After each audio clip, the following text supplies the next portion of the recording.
Sa ulo ng mga nagbabagang balita, consumer apektado ng taas singil sa kuryente at tubig. Ilang Pinoy tumatambay sa mall para magpalamig. Ilang LTFRB nilinaw na walang taas pasahe. Mag-aaral na RLHS na bitang 7 at 8 lumipat sa DAAES. Partidong Sinag, Siklab at independent candidates nagsagawa ng meeting di Abanse.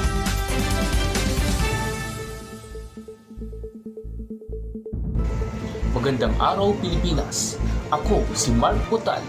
Mga balitang ihahatid bagong-bago. Bawat detalye totoo. Ito ang 5 Sigurado.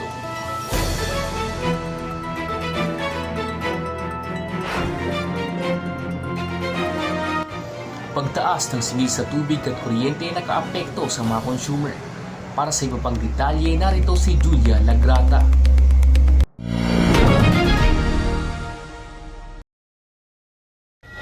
Sa pagtaas ng presyo ng bilihin ngayon ng singil sa tubig at kuryente, ating alamin kung paano ito nakakaapekto sa pinansyal na estado ng isang tao.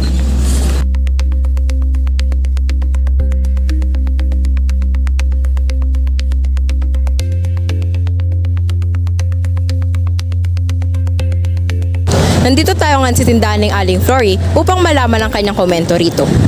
Ano po yung pinagkakakitaan po? Ito, nagtitinda. Ano po yung mga tinitinda niyo?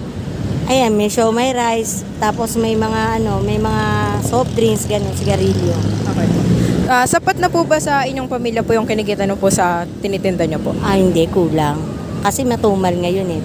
Siyempre, malaki epekto nun sa pangkabuhayan. Mababawasan yung kinikita mo, maliit. Tapos, pagkain pa, dadagdagan pa ng kuryente. O di paano na, pati pagtaas ng tubig. Wala na lalong magigipit na. Siguro sa kuryente, medyo babawasan yung paggamit ng mga appliances, mga ganun. Kung kailangan na lang, saka na lang gagamitin. Tapos lagi magpapatay ng ilaw kung maliwanag naman, ganun. Tapos electric fan siguro, bawasan na rin. Tapos sa tubig naman, siguro mag-iipon ng tubig para hindi laging binubuksan yung gripo. Ganun. Ako muli si Julia Lagrata para sa 5 Sigurado. Nilinaw ng Land Transportation Franchising Regulatory Board na walang mangyayaring pagtaas ng pamasahe sa bansa dahil sa patuloy na pagpapatupad sa Public Utility Vehicles Modernization Program. Ayon kay LTFRB Chairperson Teofilo Guadis III, walang basihan upang maitaas ang pasahe sa mga pampasaherong sasakyan, lalo pat wala namang nagsasampa ng fair hike petition para aksyonan ng LTFRB Board.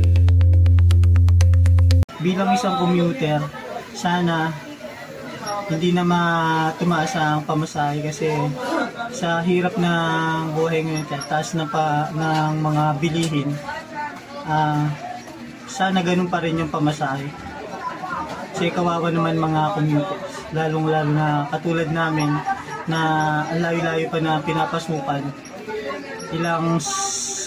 Ilang sakay, ako papunta pa uwi, imbis na pangkain mo na, napupunta pa sa pamasahe.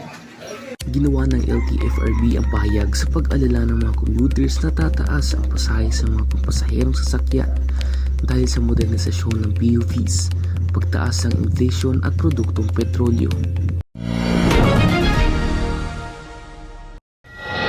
Pagtambay sa mall naging isa sa mga gawain ng Pilipino upang labanan ang matinding init. Para sa buong balita, narito si Angeli Gregorio. Sa pag-iwas sa init sa labas, ang mga mall goers ay nagpapalipas ng idle time sa isang tahimik na sulok ng isang mall sa Manila noong Sabado. Ang heat index ng lungsod ay mula 39 hanggang 41 degrees Celsius sa nakalipas na 4 na araw. Para sa ilan, mataas na ang konsumo ng kuryente kaya naman mas pinili na lang nilang pumunta sa mall para maging komportable at magpalamig. Definitely, mas marami yung pumunta dito sa SM specifically kasi mas malamig dito. Kasi pag lumabas ka, syempre makikita mo, mas mainit siya. And it's been getting hotter by the years. Kasi nagpaparamig kami kasi mainit sa labas. I think magpalamig. Kasi mahal ng kuryente pag sa bahay. Aircon ka, di ba? Kaya magpalamig ka na lang dito. Palamig. Inaasahan na magtutuloy-tuloy pa ang pagtigsa ng mga tao sa mall para maginawa ang bunsod ng mainit na panahon. Angeli Shella Gregorio, nag-uulat. Baitang 7 at 8 Ramonians nilipat na ng pinapasukang gusali. Para sa buong detalye, narito si Micaela Bihasa.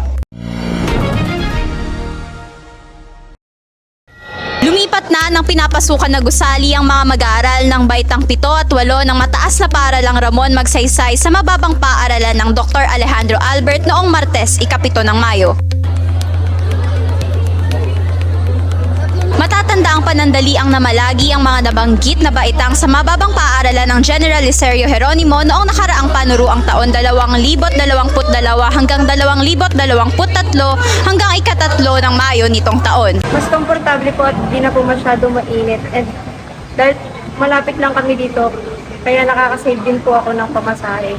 And maayos at maganda po yung papasalubong. Samantala, magsisimula na ring lumipat ang baitang 9 sa susunod na linggo at baitang 10 sa susunod na panuruang taon.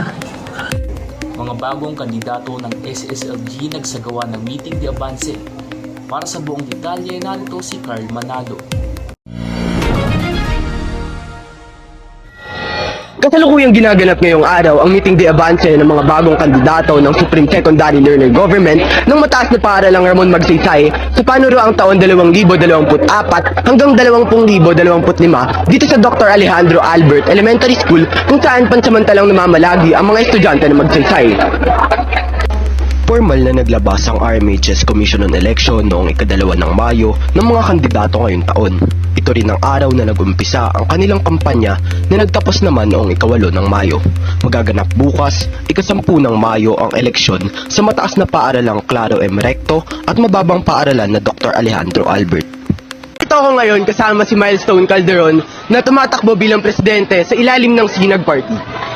Siguro yung implementation din ng core values kasi usually sa generation ngayon nakikita na pagdating sa pagiging maka-Diyos at pagiging makakalikasan, parang nakakahiya. Nakakahiya kapag nagigilis ka, nakakahiya kapag nagdasal ka. So, isa yun sa mga projects na talagang ini-aim ng Sinag, especially ako, na matanggal yung ganong stigma sa loob ng paaralan. Narito naman tayo ngayon kasama ang Siklab Party na pinangungunahan ng kanilang presidente na si Paulo Miguel de la Cruz. Silent battles na hindi nakikita ng students, which is yung mga postings ng PubMat, ganyan, saka yung mga na-stressful talaga na parang wala na kayong tulog. And yun lang naman maasahan nila sa akin na magiging consistent ako at makikita nila ako sa lahat ng events na hindi ako mawawala dun. Mula rito sa Albert Elementary School, Carl Manalo, nag-uulat.